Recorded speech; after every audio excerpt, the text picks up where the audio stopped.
Hello everyone and welcome back to my channel. I'm Nelson, you're watching Nature Nell, and if you're new to my channel, thank you so much for stopping by. Today I have a very special treat for you guys. I believe this is the first of its kind. We're doing a sneak peek at the Motes Orchids open house. Now it's been more than 5 years since they've done an open house. I believe right when the pandemic started in 2020, they stopped. And now they're bringing them back again. Now the Motes open house is a great experience. You get to go to their establishment where they have the greenhouses, and you get to see things that sometimes you don't get to see at the shows. So we decided, actually we meaning Bart Motes, Dr. Martin Motes' son, he invited me over to do sort of like a sneak peek today, Thursday. So this is a completely unedited video. It's just gonna go straight through, so you guys can see what's going on. That way you can make it here tomorrow and Saturday for the wonderful event. So without further ado, let's go check out that establishment.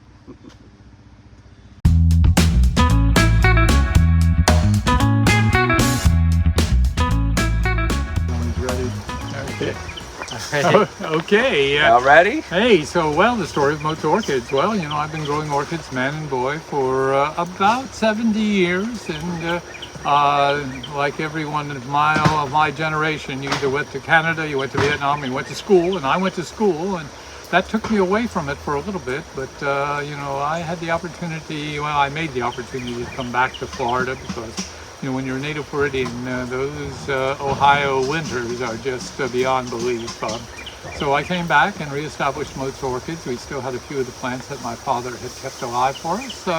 And from there we started accumulating mostly vanda species. And you could bring them in before CITES, and we would bring them in quantities and select the best ones. And we also imported a lot of hybrids out of Thailand that we bred to the species. And we did improve strains of the species, and we're still doing it. I'm, you know, an octogenarian now, but I'm still able to lift a toothpick, so I guess we're going to get some hybridizing. Did you just say octogenarian? I did, octogenarian. C'est moi.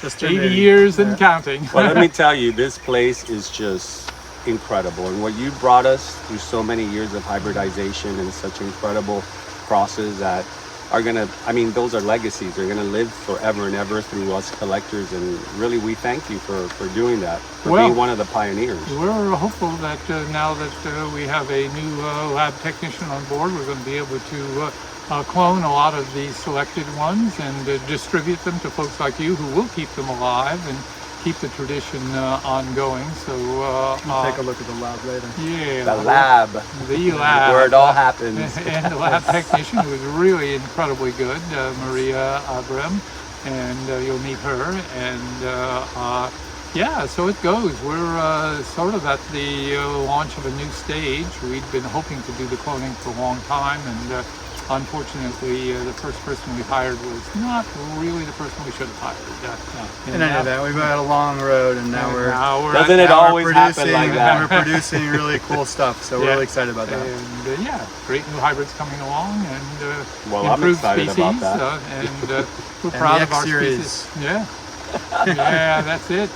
So it goes. Cool. All right. Hey, thank you. Nice chatting Motes. with you. It's great. We just stopped him here by he was going to go to lunch, so this was not planned at all. It was like the best things are he's not very planned. well known at his home at lunch too. So see you later. All right. So guys, we're going to go on now with Bart to check out what's going to be on sale for tomorrow, because I'm so like literally I'm overwhelmed right now because I want to look at everything, but you know, it's all hitting me at once. Yeah. So we're going to turn this around. I'm going to pick your brain, okay, please, while we film, and that way you can give us a little bit of information, like how you guys started, how you know, just all around history on the Motes. All right, so let's turn this camera around and get started.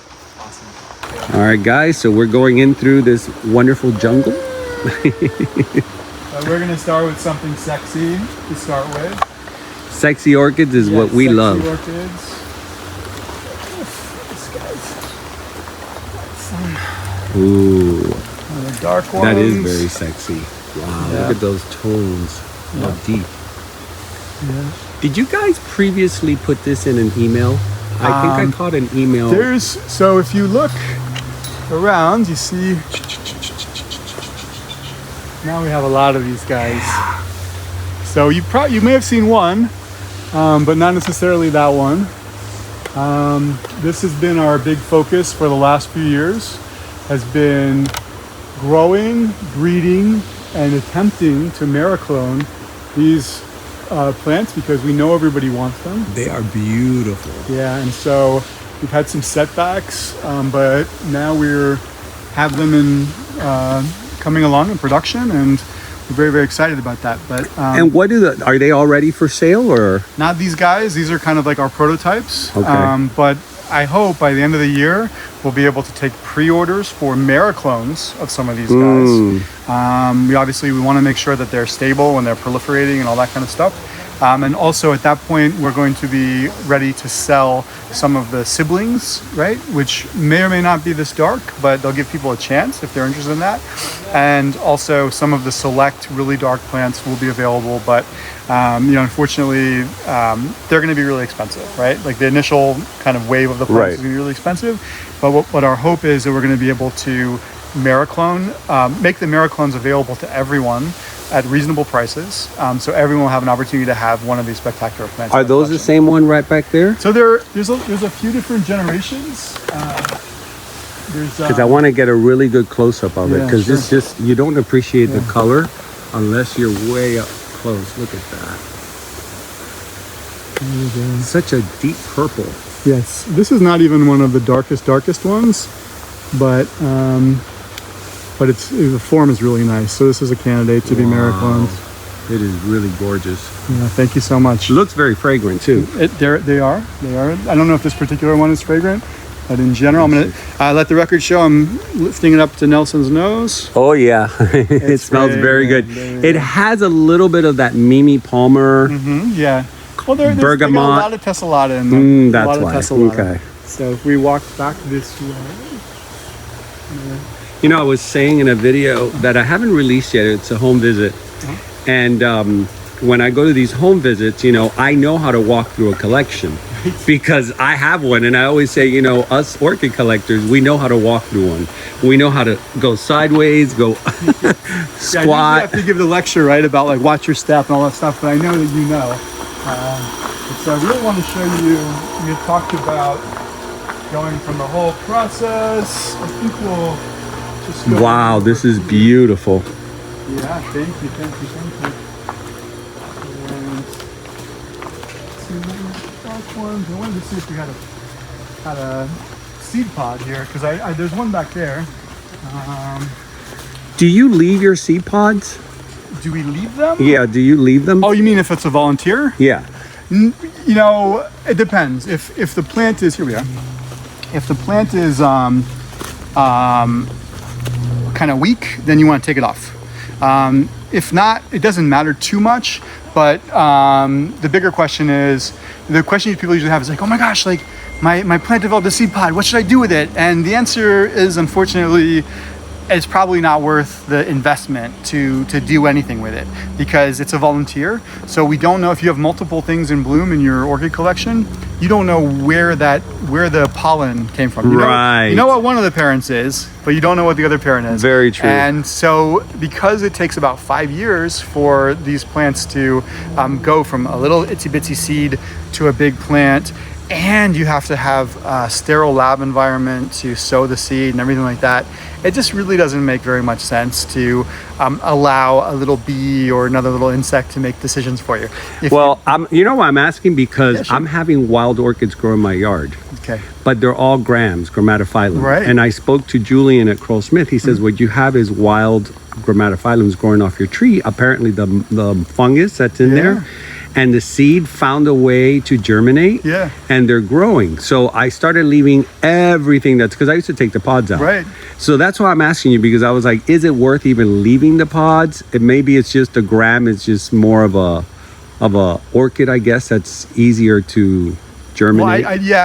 Well, I mean, first of all, we love Julian, and anything he says, I would definitely not contradict. He's like an encyclopedia, right? Yeah, no, he is. He's amazing, amazing. Really, really fantastic, thoughtful guy who really cares about orchids. And, He does. He really It's great does. to have, you know, younger people like that in the industry, right? He's taught me a lot. Like a lot of what I know is through him. That's so cool. Yeah, well, he's been gracious enough to do some lectures for the orchid festivals in the past. So we love Julian. I don't know specifically like you know what the nature of the guidance was, but I guess like I would say probably still in all, you just don't know what those seed pods are. So it can't really harm them, because especially the grammatophyllums are like these big, They're massive, plants. yeah. So it's not like the energy required to develop that little seed pod is going to be problematic.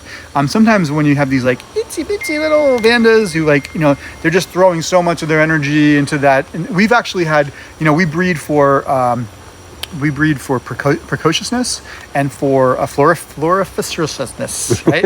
Like, which basically means like we want them to bloom early and we want them to with bloom lots of often. flower. Yeah, but we've actually had cases where the plant has been like has taken that to heart too much, and they bloom themselves literally to death. Like they just Wow. bloom, keep blooming, and then they get a terminal spike, right? They're like, I've You know, given it my that has all, happened you to know? me. Yeah, Right. that terminal spike is so Yeah. sad because they look so beautiful before they die. Right. And then boom, okay. If you get lucky, they throw some kikis, whatever it is. But yeah, so you have to be a little bit mindful of the fact that this is a living thing, and you're giving it signals that are not present in nature, right? Like you may be giving it, you know, it may be like some of the Dendrobium lindleyi's, right? Like the lindleyi's is kind of one of those well-known things. Okay, you don't water them over the winter. Well, why? Because they're a monsoon bloomer, right? So they're kind of programmed for, hey, it's going to be really dry and it's going to be really wet. Right. And during the dry period, we don't do any, or during the wet period, we don't do anything. We wait till the dry period. Right? I think well, now it's Lindinii, the one that was aggregatum. Oh, Lindleyi, yeah, Lindleyi, yep. Lindleyi. Yep. That one I know that there's a certain time that you don't water. Right. Oh, it's called a winter rest, they call Yes. it. And then some people say, no, I did it and it worked. And so, you know, like all these things. Like Acclimation, right? Yeah, there's sometimes it's also like, well, you know, sometimes, look, it's always good to re-examine because there's some folklore and some myths and some, you know, blah, blah. And the orchid world is notorious for this because we have so many smart people who are trying to figure stuff out, and they're like a lot of at-home tinkerers and stuff. So, yeah, I get it. Bart, I think that really it boils down to your environment. Yeah. Because if you're keeping them outdoor, like I'm not that far from you. Yes, And that's I right. keep my orchids outdoor the same way you guys do. Yes. And sometimes I can go a whole week without watering Yeah. during the winter, and they're fine. Yeah. They're perfectly fine. But then you have someone that has it in an extremely dry area Right. and does that, and they'll Yeah. kill the orchid. So it all depends on the location. 100%. Yeah, that's the case. And also everyone wants to always have a one size fits all. The kind of magic. Unfortunately, there is no ingredient. magic. That's one of the reasons why, if I do a small plug for our free newsletter, but also we have a book. It's called Florida Orchid Growing Month by Month. But the month by I month love sections, that, by the way. Thank you so much. The month by month sections are available for free on our website. I know that. And I've actually advertised that. Oh, thank you so much. Anyway, but if you look there, you'll see like, okay, like the way we treat the plants is a little bit different every month. And then also depending on your environment, how you're growing the plants. For example, you know, if you're indoors, you might think, well, I'm indoors, like maybe I don't have to water as much because it's not going to be as hot. I have air conditioning. Aha. But remember how you feel like when you if you go on like a really long flight. When you get out of that flight, your skin, everything is dry. It's because they're very arid environments without air conditioning. So you have to be mindful of that. You might need more water when that's the case. And another thing is, there's people who believe in water culture, full water culture. Do you believe that when you buy an orchid, this is my Yeah, tell own, me. maybe I'm wrong. Let's say like your international shows. Yes. If I buy something on Sunday, Yeah. as soon as I get home, I water it because it's been there for 3 days under air conditioning. Yeah. Is that a proper thing to do, or should you wait before you start watering?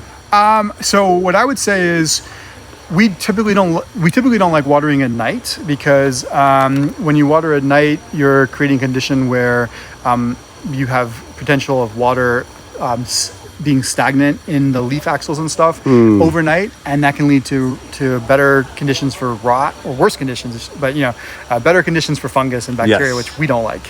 And so Martin always likes to say, orchids are kind of in an evolutionary struggle with bacteria and fungus, because the same conditions that they like and they want to thrive in are the same conditions that bacteria and fungus thrive in. So, but in answer to your question, I think you can probably get away with it. I wouldn't make a habit of watering them at night, but you know, on the flip side, waiting until that next morning and then just really watering them Giving heavily them a good drench is a good idea. And also, you know, some people, another one of those, like, well, on the one hand, on the other hand kind of things, is soaking plants. Okay, so some people are real advocates of soaking, and that it actually can be okay, especially if you have a very, very dehydrated plant.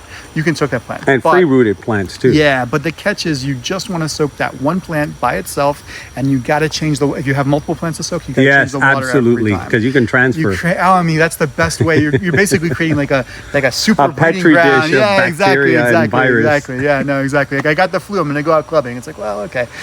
So let's talk about one of the reasons why we're here tomorrow. What are we expecting for tomorrow? Look at you getting me on task, you know? I know, because we can nerd out here for a while, and I'm like, they're going to be like, what are you going to have for tomorrow? It's like, well, you know, nothing much. But yeah, let's do that. And then I do want to talk to you about the seed pods and stuff, but we can do that in a second. Awesome. So anyway, so this is very exciting for us. The last open house we had was in 2019.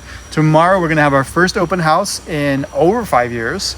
And we're really, really excited about that. We didn't have them for the whole COVID period, and then we shifted heavily towards online. And so it just kind of, you know, got away from us. But we have so much stuff in bloom, and we're just really excited to show off the new stuff that we're doing. So we're going to have a bunch of plants in bloom. We're going to have, it's from 10 to 4. And we're going to have, do you remember from Redland, the El Taquito Placero food truck? Yes. They are going to be here tomorrow. Oh, awesome. So you're going to have Mexican truck. Yeah, Mexican food. I'm the biggest fan of Mexican trucks. I eat through all this chrome now. We have all these trucks, and they're all so good. The standard is extremely high, right? Like, you know, I lived in Taiwan for a few years, and people sometimes take me to Chinese restaurants, and they go, how is it? I'm like, well, it's okay, but it probably wouldn't survive 6 months in Taipei. That's the way it is with the Mexican food here. If it's not good, it's not going to survive because there's so much competition. I was just telling someone that the other day. I said, they're like, well, is it good? And I go, listen, here in Homestead, in the Redlands especially, if you're a Mexican restaurant and it's not really authentic Mexican and good, you're not going to make it. At a good price. And a good price, yeah. No, they can't slack at all. Yeah. So yeah, that's cool. But anyway, so I got a great story about them.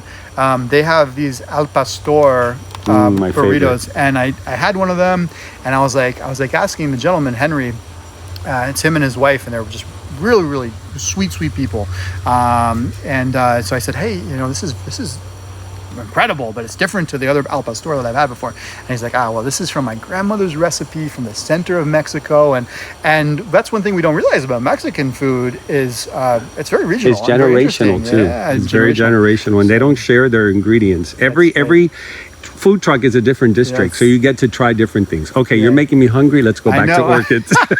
So anyway, so we're gonna be open from 10 a.m. to 4 p.m. Friday and Saturday, not Sunday. And I already got in trouble with Jose Esposito, who's at Sorroa Orchids, who's also going to be open and participating in our open house. He's like, Bart, in the email you sent out, you said come visit us on Saturday and Sunday. I'm like, oh man, no, so it's only Friday tomorrow, and Saturday. Yeah. But here's the cool thing. So who else is not open on Sunday? Nas Berry Farm. But they will be open tomorrow and Saturday. Really? Yes, right around the corner from us. And you can get your cinnamon rolls and your milkshakes and all that stuff. That's a landmark. It's incredible. And again, super nice people. We've known that family for decades. Obviously, everybody's familiar with the stuff they've been through, but just wonderful. I'm glad that they reopened and that they're jumping back into it, because it's a great place. Very, very sincere religious people, and so on and so forth. But anyway, so they're going to be open, and Sorroa is going to be open as well. They're going to be open on Sunday too. We're doing a special incentive with Sorroa, which is if you guys are old timers with the Redland professional orchid growers, we used to do this thing where it's like we do a raffle, and you had to go to a couple different nurseries. So basically, you're going to go to Motes Orchids and Sorroa. You're going to get a card here or there, fill it out, drop it off at the other nursery. You'll be entered into a raffle to win. Dun dun dun. 10 plants, 2 admissions to the Rare Plant Festival. Wow. A cool piece of swag like this. I got my swag. Yeah. I can't guarantee you're gonna look as good as Nelson. Oh, please. But you know, it's gonna be great. And what else? Oh, a copy of the natural genus Vanda, Martin's incredible like Magnus opus on the genus Vanda. And I may have promised a few other things, which I've completely forgotten about in the thing. But it's You know, gonna be a good I little love that prize. raffle because, like I said, the last time I was here, Yeah. I did it. I didn't win, but I went to all the nurseries and they saw it's a lot of fun because it's almost like treasure hunting. It is? You know, you got to find the next nursery and then get the little thing This time it's a signed. little easier because there's only gonna be 2 nurseries. So it's just you go here and then Oh, it's even easier. Come on now. You just go right up to Chrome Avenue and bam, Soro's right there. It's less than 2 miles away. Soro's awesome. So yeah, They're so big. Soro is so worth seeing. Somebody this morning was asking like, oh, do you have any Phalaenopsis? The answer is no. The only ones we have are the ones from my wedding actually, which is revived from my wedding. My dad. Wow, all those over there? Yeah, my dad did the super orchidist person thing, which was when my wife and I got married. He's like, I'm gonna import like a container of Phalaenopsis for your wedding. More is more. Yeah, so that was fun. But yeah, so it's going to be an awesome time. So they were like, oh, we don't have, I was like, we don't, but Soroa has incredible Phalaenopsis. And Can we see what you're like if I'm selling, great- like what we're gonna be selling, what you're gonna be selling? I mean, Nelson, you're deputized. I feel like man. You're hired. I'm part of the staff now. What are we You're selling doing a better tomorrow? job than me. I'm just like kind of like I'm bumbling around. But okay, I do want to be shamelessly commercial. I absolutely do. But Absolutely. first of all, I want to talk about this seed pod here. Okay, these seed pods. Ooh, So nice. you can see here, you can see at those have been pollinated, right? And then at the tip of the seed pod is actually the old flower. That's the old flower is what you're seeing there. Okay, so it grew out of there, and then we're gonna harvest those guys, and then we're gonna skip to the next stage, which is And that's the flowers. Is this a Cole Marie? Yeah, it's a Cole Marie. So we're doing something kind of cool with Cole Marie, which is it's a little bit of a trade secret, but I'm gonna tell you, we want to cross it to some of our dark vandas and see what happens. Ooh, nice. Because we feel like the form, like that kind of beautiful spray. is Yeah, kinda it's cute. and it's got another huge Inflorescence spike, over yeah. there. Yep. Wow. Yeah, so that I would love be, Cole that would be Maries. kinda cool. Yeah, I'm a sucker for the Cole Marie. My first Cole Marie came from here. Oh, good. Okay. My very first one. Good. I still have it. And so then I'm going to show you in a second the lab, and then but there's a stage. So we take that little seed pod and we get taken to the lab, and then we do little magic and voodoo and stuff, and it goes into the bottles. And then when they come out of the bottles, the plants look like this. These are all little itsy bitsy plantlets. How cool. Yep. And so one of the things which we feel like makes Motes Orchids special is that we breed and grow all of our plants here on site. And we built this new building over here, which I'm going to show you guys, which is a lab in my office, and it's powered by solar power. We have 50 nice. solar panels on the roof, so we are pretty close to carbon neutral here at Motes Nice. Orchids. So all these plants are produced right here in the United States, and you don't have all those. Sometimes we joke, and some people get upset about this. We said the first time this plant's been on a plane is going to be when it comes to you, right? So, That's a little cool. bit different. Yeah. And your orchids are so strong, Bart. Like all the ones that I have gotten from you guys that I put on trees, it's like set it and forget it, and they just bloom over and over, and just very healthy plants That's what altogether. it's all about, right? We don't want, just watch your step here. We don't want people to be frustrated. And we don't want people to be unhappy. And let's see if we can just go down here really quick. I want to show you guys like. And I see you have them all numbered, so they're all cataloged. Yeah, so the number relates to the cross. And you can see these guys bloom on. Look at this. That's a little plant. Oh. And it's blooming. And it's already giving you flowers. Yeah. So we're really, beautiful. really excited about that. Those just because like what Martin likes to say is nobody wants an orchid plant. They want orchid flowers. They want flowers, yeah. And that's what we focus on, the flowers. So when they bloom early, they bloom so many more times. I think when you become like a serious collector, oh, look at this. Yeah, that's a really cute one. Does this have what they call a goblin or? Goblin? Oh, so what you mean the Motes green goblin? Yes. Okay, so it shares a common ancestor with Motes green goblin, Okay. or a very close ancestor. So green goblin is Tessellata x longitepala, and this is a Motes alabaster crossed to Vanda cristata. And alabaster is heavily tessellata, and cristata is a very close relative to longitudinal. Oh wow! So it gives good me eye. that. It gives me that. Yeah. You saw the. I mean, the lip is The what it's lip, doing, right? the labellum And is also a little the bit of the labellum and that shape. little going forward thing. Right. Yeah. There you go. Good eye. Julian did good. Yeah, that's right. Oh man, I remember when he told me 3 years ago, we're gonna make you an orchid expert if it's the last thing we do. That's awesome. I love it. I told him you have a big job on your hands. We have battery backup. Wow, so these are battery backups? Those are battery. It's what is it, like 30 kilowatt hours of Wow. battery. So in case the power goes out, we're able to continue running. This is beautiful. See, this you guys didn't have here last time. No, this is all new. This is all new.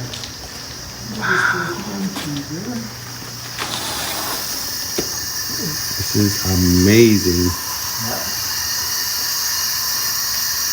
We met Maria earlier, who's our lead scientist. So she's the one that works in here? Yeah, predominantly? she's doing all this work. She's leading a marathon project. Here she is, hard at work. And that is. And we just wanna. You can't go into a lab because it's sterile. Are you one of the mad scientists? I am the mad scientist. I think she has a very cool. Is this the? Wait. Oh no, that's not it. It's The in the lab same. queen. Yeah, the lab queen. The lab Oh, queen? no. Okay, hold on, let's see. Oh, queen of the lab. I love that. Did you have that ordered or you found something that said It was a gift from my previous lab. Oh, That's outstanding. it's very cool. Yeah. I love it. So yeah, so this is the lab here, and Maria could tell you much more insightfully about it than I can. But basically, that's where the magic happens. Is where So this is where you do all the, what is it called, culture? Yeah, the sterile tissue culture work happens inside of that hood there. And it's like a sterile field basically. So you turn it on, it has air flowing towards you, sterile air that goes through a HEPA filter, and then you can do all your sterile work in that area. Wow. Yeah. It looks very sterile from here. We keep it really clean in there. There's lots of bleach, there's lots of alcohol. Now when you pull, I've heard that when you pull the, I guess the seedlings, or when they're just starting to come out, they have to pull them out from the flask. Mm-hmm.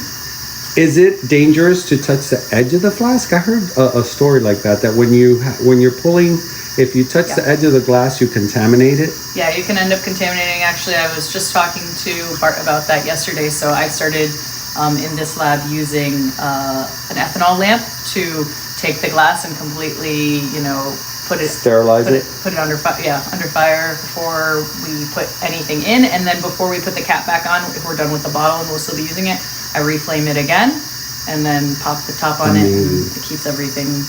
Amazing how that's your delicate entry it point, is. right? Oh, very, very delicate. Yeah, even just sweeping your arm over the wrong area can have little bacteria or fungal spores. I have OCD, so if I ever flask, I would destroy myself. You might I would be very good at it, actually. yeah, OCD is like There are certain people who are very good at tissue culture because they have that awareness. That I live with those hand sanitizers everywhere, in the car, and in the office, in my workstation where I have the orchids. I'm constantly using it. Yeah. Because I don't want to transfer anything to my plants.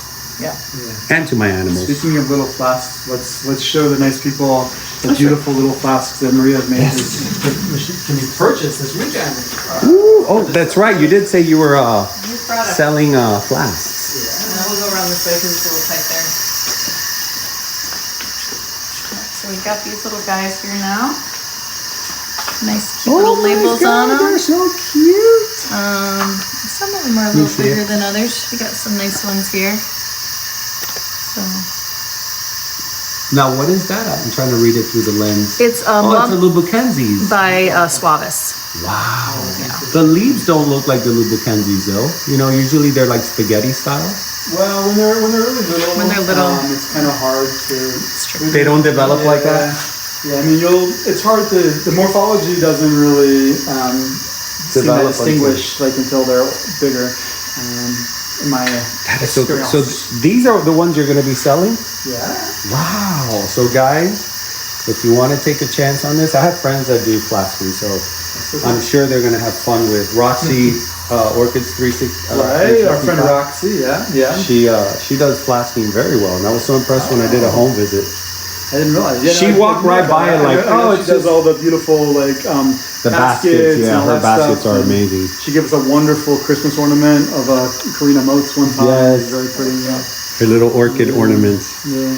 This So is cool. very, very, very cool. I've never been inside. Like the closest one I've been to was the one in Fairchild Gardens. Right. The Million Orchid Project, I think it's called. Well, Martin, of course, is the technical advisor for them, and so they've changed now. Now they do more like deli dishes, but originally used to crack me up because all their videos would have all of our kind of like milk bottles and like the different Oh, how colors. funny. So I was like, oh, it made me feel like home. Yeah. That's really funny.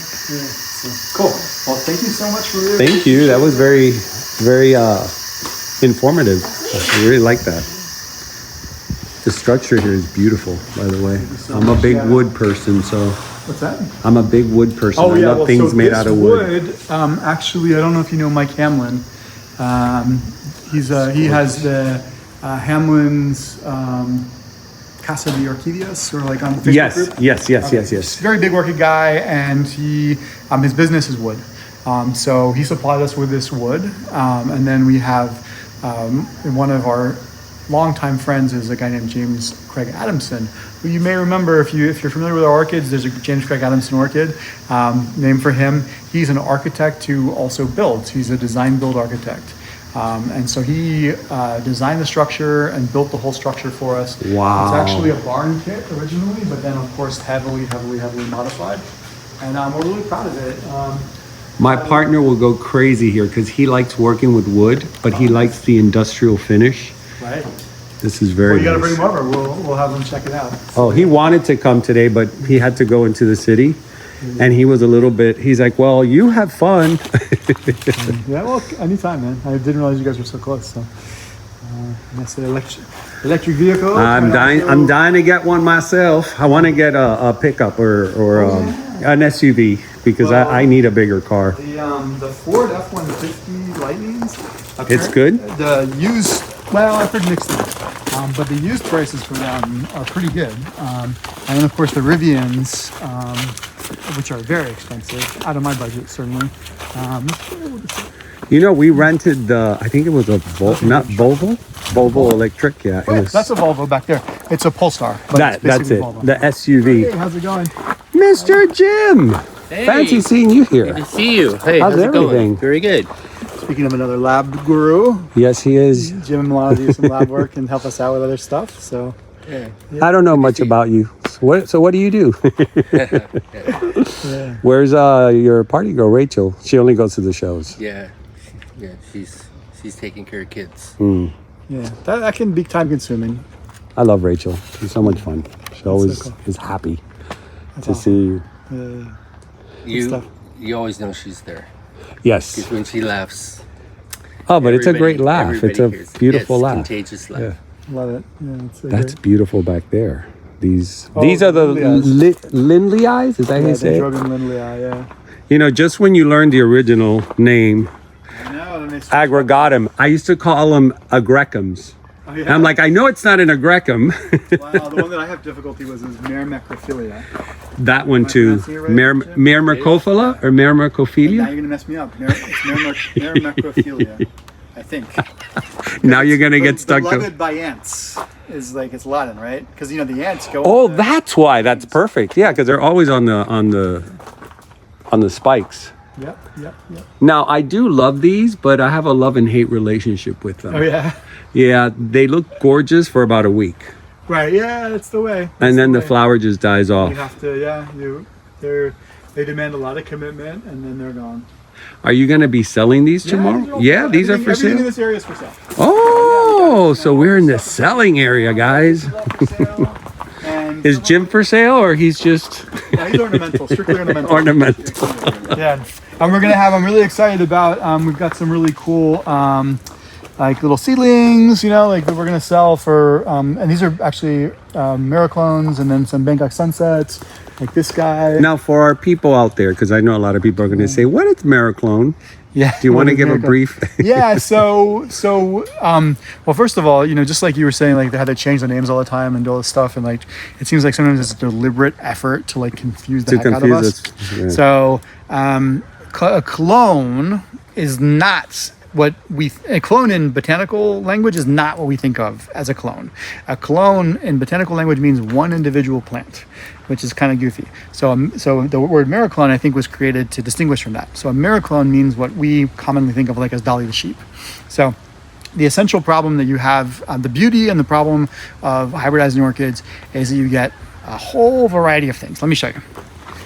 These guys, check out. So this is one of my personal favorite orchids around right now, right? Motes multiverse. Is really pretty. Yeah. Oh, this is a multiverse. Yes, Yeah, multiverse. I've seen this at the shows. So I'm having trouble today. I think it's because you have so much in the background that it tries wants to to focus, focus on yeah. the background. I mean, I think that's as good as it's going to get. Yeah, that's pretty good. Yeah. So I love this plant for a lot of different reasons, right? It's got like the big lip, it's got the color, it's super precocious. Like, look at that, right? I'm blooming on a little plant. But some people might go like, okay, I want exactly that plant. And then you have to say, well, what would you say if I told you that this is its sibling? Which is also beautiful, right? But it's way lighter. It's different, Yeah, right? it's different. So like, now some people might be delighted by that, but other people might be unhappy. I'm one of those that about I love the fact that I breed guppies, and the okay. beauty of breeding guppies is you can have the purest strain. Yes. Your fry are still going to come out like varied. Yeah, exactly. So the idea with mericlones is like, okay, well, so you want to have what you see is what you get. We can do that for you. We can't produce them sexually, right? We can't produce them through the pollination method. We have to produce them asexually, which is what Maria is doing for us now with mericlones, right? Okay. So basically, you take like a little piece of the plant and you put it under a microscope and then you agitate it, do all this other stuff, and then you get the cells to divide and they produce lots of little plants. So that's what we've done already with this guy.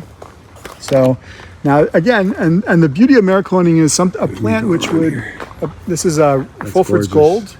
We're gonna have these available this weekend. Oh, that's beautiful, Bart. And they're gonna be like little, like little seedlings, like the size of these guys down here. So you're gonna have that in this size. Correct, and they're going to be $15 a piece. Oh my or God, that's $5 for $50, right? And you can mix and match. So it's just, it's going to be not giveaway, but it's going to be very, very good. That's prices on really these good. things, Now, yeah. from these seedlings, you would say about 2 to 3 years for. Well, it depends on the variety. So, for example, you can see that the Bangkok Sunset. These guys are like I love practically Bangkok blooming sunsets. size, right? Yep. Like they're going to bloom anytime. This one is actually this big, and I could show you. It's in bloom back there. We have to do some trekking, but I can show you the flower for this. It's this big, like what they call dinner plate vanda, and so that's going to take a few years to grow up and get. Yeah, I always ask because sometimes when you buy them small, immediately they start blooming, and you're like, I thought it was going to take longer, and it's because just like what you said, it's a smaller. Can I tell you my favorite customer story? What is it? Okay, so I get an email from a lady, and she says, "I'm very upset.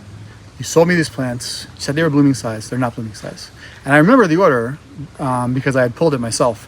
And I said, okay, well, I'm terribly sorry to hear this, ma'am. We don't want to disappoint anybody. And but let me ask you this: like, didn't we send you a couple of the plants in bloom?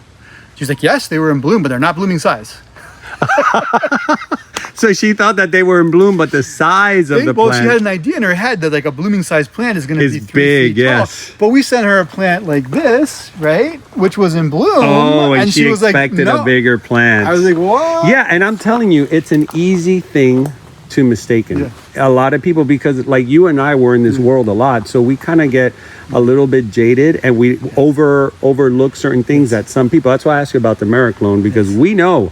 But the people watching may be like, what's a mericlone? I know cloning, but I don't know what mericlone. Well, and I'll tell you the other thing.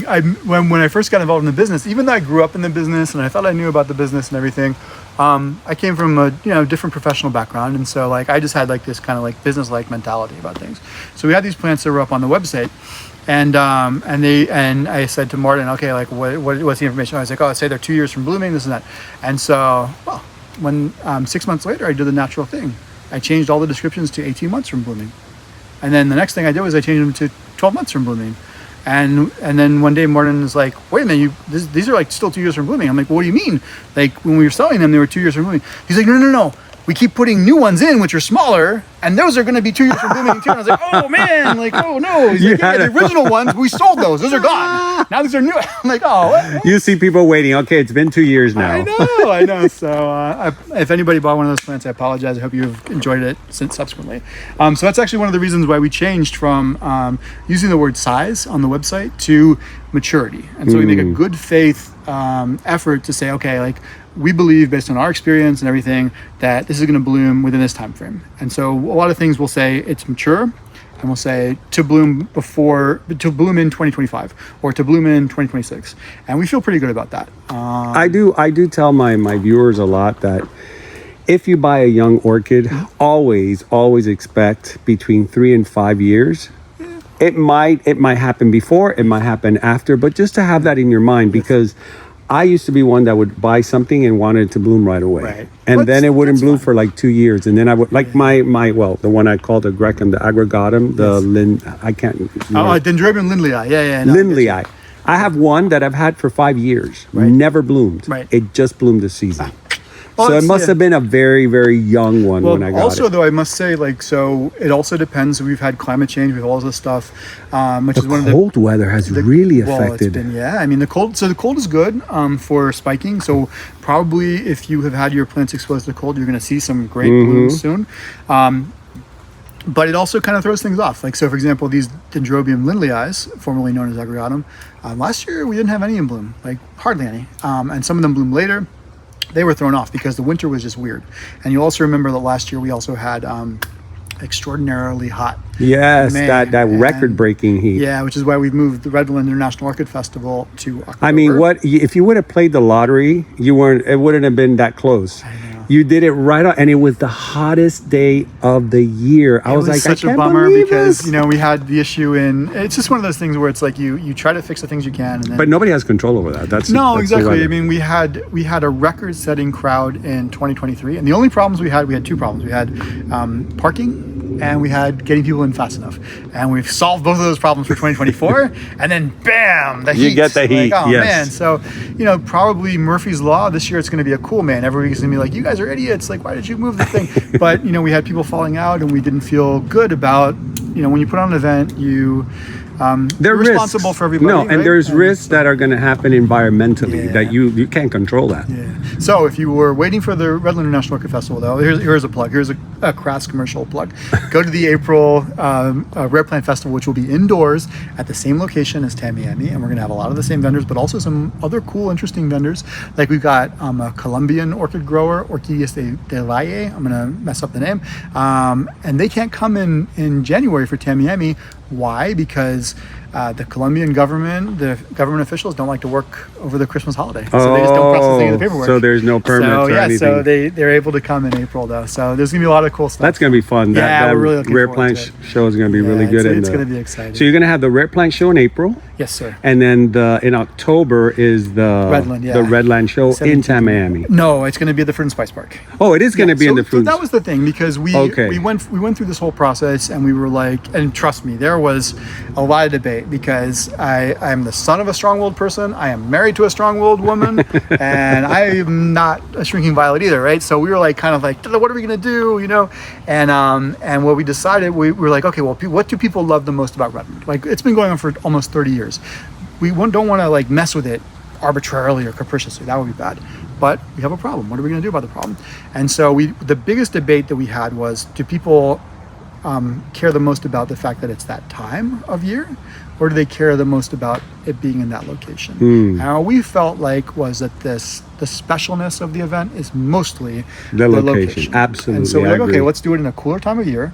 We've already staged a couple successful events there. We actually did Redland in 2022. We did it in October, which unfortunately we had the hurricane Ian, which created some issues, but it was pretty successful. So yeah, we think it's gonna be a lot of fun, and end of the day, it's all about creating a really good environment for people enjoying coming to the events, then also for again, back to the crass commercialism, the vendors have to make money, otherwise they won't come to the event. Absolutely. So your support of those guys when they come here they take a chance to come from Japan, from Indonesia, from Brazil. I stress that a lot when I do the international shows, because I let people know it's not something people have it in their back of their mind. So I let them know, when you come to the shows, know that the international vendors fly here. They have to pay for hotel, plane, and then carry all that stuff down to the States.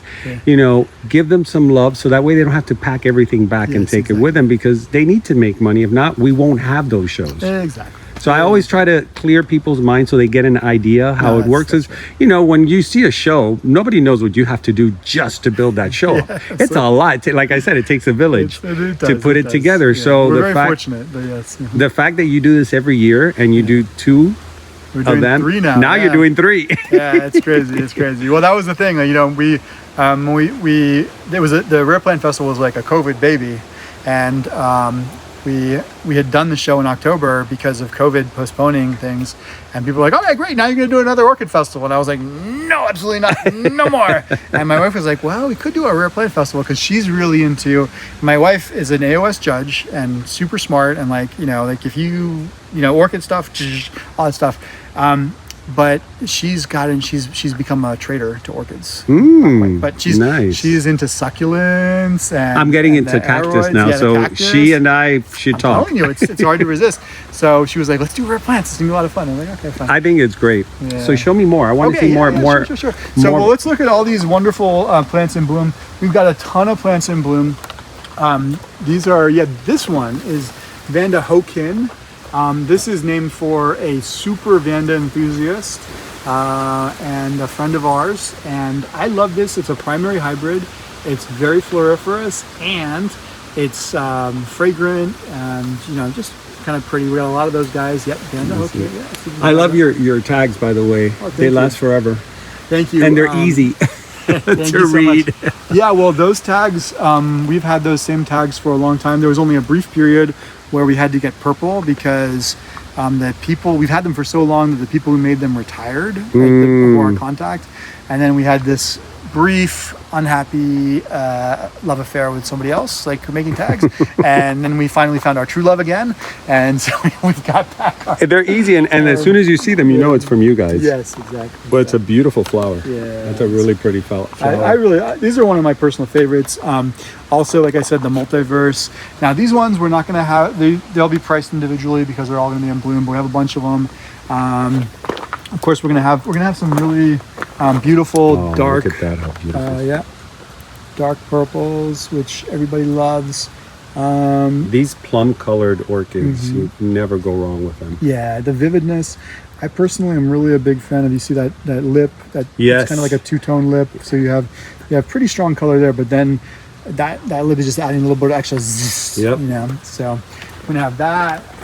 It's so deep, it almost looks like a black labellum. Yes. So you can see where some of the dark ones come from. How pretty. So we're very excited about all this stuff. We're still getting ready. Oh, actually, here, let me show you. There's a lot of good stuff for tomorrow. I think this is all gonna go. These amazing. Oops! No, don't fall. No, don't fall. Don't. Poor plants. They're like, what did I do to you? We're gonna have some humongous dendrobiums, even bigger than this. Really? And we're gonna have That's my thing now. Dendrobiums. I've been collecting. I'll show you in the back. That is a long Vanda. Yeah. So this is Vanda tessellata. Mary Motes, Alice Motes. This is a very superior one. Oh, beautiful, that color. Look at the edging on the petals. And these are plants which go for like $400, $500, $600 online, but we're gonna have incredible deals on them Friday and Saturday. Can you guess why? Why? Because you have too many? Too big to ship. Oh, yes. Too big to ship, man. This is to ship this to You're we right. have customers all over the country, and if I price it at like $400 online, then it might be $150 to ship it just to ship California. it, yeah. And you know what I like? The roots are not the long type of roots. These are the more clustered, compacted Well, ones. yeah. I mean, look, these have what we love is the aerial roots, right? Like these adventitious rooting because it makes the plant much more. Honey, I'm home. Yeah, exactly. It makes the plant much more. Well, you can actually divide this by cutting where the root section is. Let me see if this guy. I'm just gonna. This is our food guys for the weekend. So Oh, let me that's just take this important. real quick. Yeah, it's super important. While you're doing that, let me take a look at this beauty here. Oh yeah, that's Motes mahogany. That's another favorite. Hey man, how's it going? Look at that, guys. Yeah. Can you come by now? So guys, try to make Okay, it tomorrow beautiful. All right, man, I'll see you in a because minute. Yeah, bye-bye. here in the videos, it doesn't really give it justice as when you're in person, right? Yeah, that's true. In video, it never looks like I'm looking at this hard. wall right here of just pure flowers. Yes. But then, yeah, it kind of blends in a little bit. But anyway, it's going to be really great. We're going to have some treasures. And like I said, we're still pulling stuff forward. We'll continue doing that. And we're looking forward to seeing everybody. You know, it's going to be kind of cool. I just realized, because this is like a maze, I just realized that we're back where we started. We are. Dun, dun, dun. I just saw your mom walk that way, and I'm like, wait a minute. That's how we confuse everyone. The Mobius. Whoa, you really did Let's confuse go me. take a look at the dendrobiums real quick, because you mentioned that you're... I love dendrobiums. And they do really well outdoors, especially here in Florida. Right.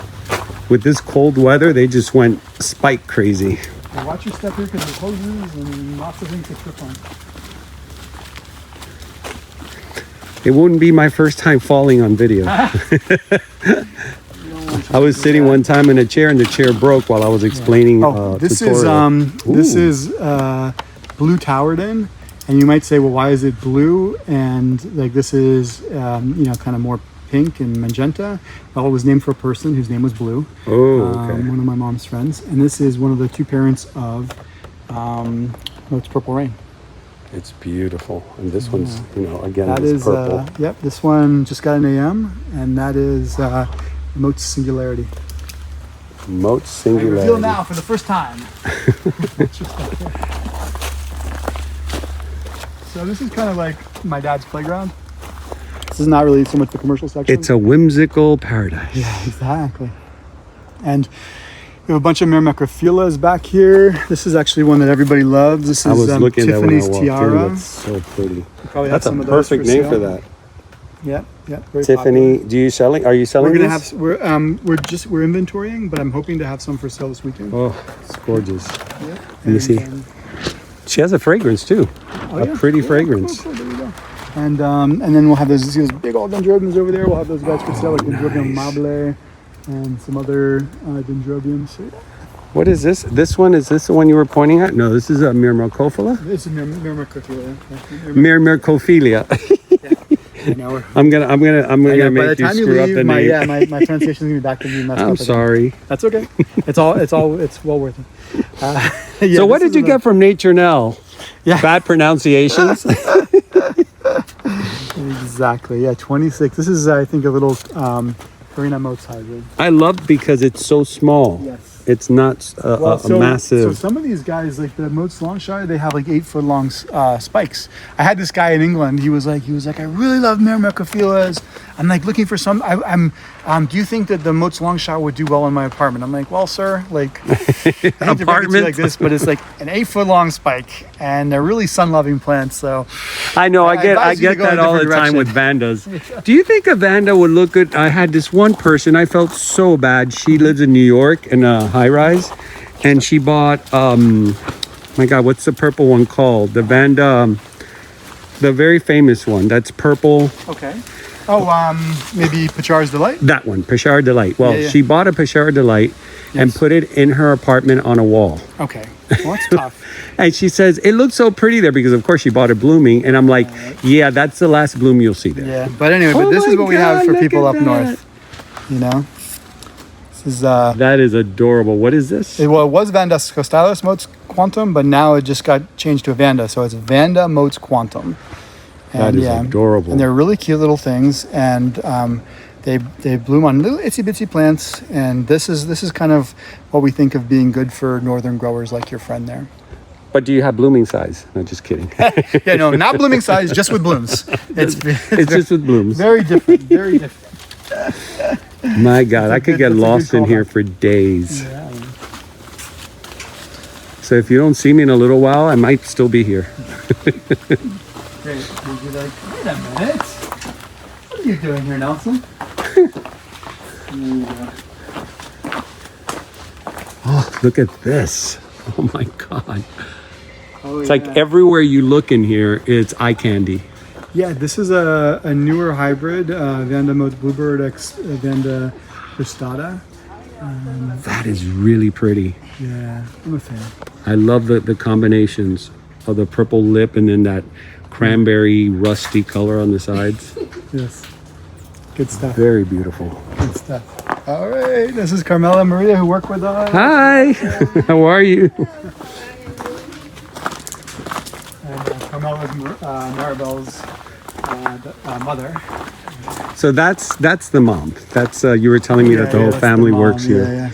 Well, anyway, thank you so much for coming by. I mean, this has been really fun, and you helped me focus because I was like a little bit all over the place. And It's didn't okay. realize You I know needed what? some more advertising. Sometimes it's not always about the blooms. It's about the educational perspective of it, and also those tips that you gave us. You know, how else are we going to get that? You're always very busy, so it's not like somebody's going to walk up to you in one of the shows and how do you grow your orchids? Not the place for it.